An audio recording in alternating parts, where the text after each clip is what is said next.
Hello, ladies and gentlemen, inside a British Wolf, and today we are looking at Theme Hospital for our replay episode. Now, Theme Hospital is one of the theme-based games that Bullfrog managed to release before they shut down. And unlike Theme Park World or maybe like Dungeon Keeper, the humor of it was kind of dark.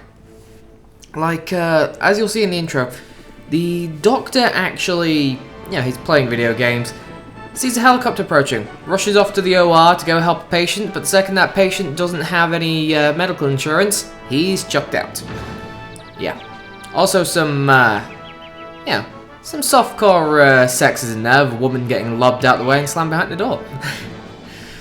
But, the game basically ran off the principle that you needed to build a hospital and diagnose more patients than your opponents, keeping ratings high and also hitting a certain criteria so you could move on to the next level. The situation of what the patient was in varied, so you needed different sections of the hospital and possibly several GPs, because it could be quite slow. You had, like, the invisible man, the uncommon cold, inflated head, and a ridiculous amount of body hair. Oh, also the squits, otherwise known as diarrhea. And it was interesting in the sense that it was dark and stupid. And you had someone announcing constantly, reminding patients not to die in the corridors, And that coughs and sneezes spread diseases. Well, coughs and sneezes spread diseases, but yeah. It changed a little bit. And the game was stressful, but the tiny little comedic parts like that, even the game overs were like medical scandals. So you get a cutscene of a medical scandal that your doctor had been performing. Or perhaps the doctor was supposed to be you, I don't know. But it was interesting. And basically, it worked on a level-by-level attitude. You could only pick what level by using cheats, which is a bit of a shame. But basically, you had to progress to bigger and bigger hospitals, taking VIPs who would be dropped in via helicopter, taking regular patients who, if they die or leave, then it's bad for your business. You had to manage your staff. Now, depending on their skill, depends on how much money they cost, and also the possibility of them asking for a raise or a bonus, but it also means the better. And certain doctors had certain abilities, like some would be psychiatrists, while others wouldn't be.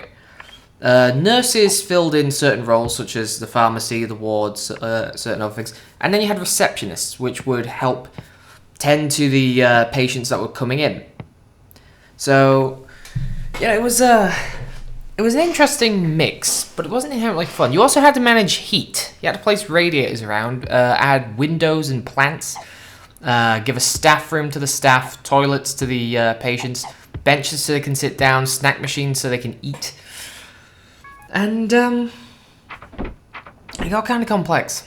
You also had to do research, and a bigger room would be more beneficial to the staff member, but at the end of the day, if you put too big a room, like a 20 by 20, 20 foot by... Actually, no. I don't really know, but basically, like if it's a 50 foot by 50 foot room, that seems more outrageous. If it's a 50 foot by 50 foot room, then obviously it's going to take up a lot of space, which you could have used for other items, such as a ward or a psychiatrist's room, or even a toilet, because they are important. And the only benefit would be that staff works faster, because they work in a more improved environment. Staff also get stressed and can walk out of a situation if they're at too high a level. So you also have to manage that with the staff room. And, it isn't a particularly great game. As I said, it is quite stressful, and everything I've just thrown at you is that's in from the beginning. There's no tutorial.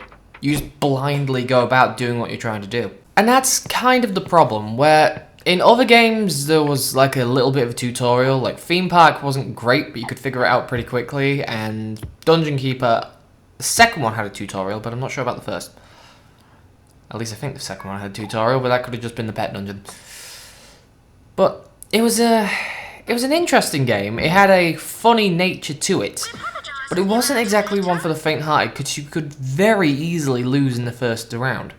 You also had to make critical decisions at certain points, like if a patient arrives, but you're not entirely certain you know what they have, there would be a certain percentage. You could wait until more, permanent diagnosis was confirmed.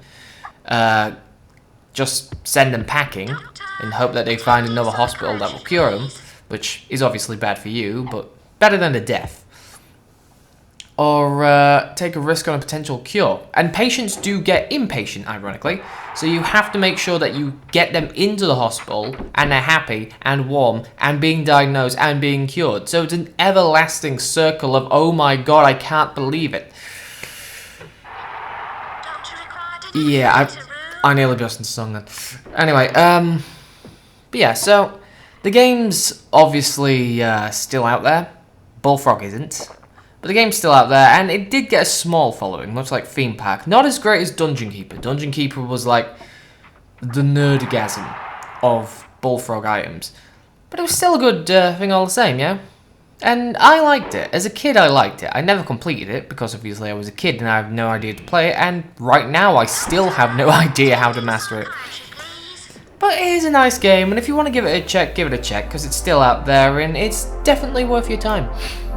So, I've been the British Wolf, this has been Theme Hospital, and I will see you in the next video. Ta-ta for now.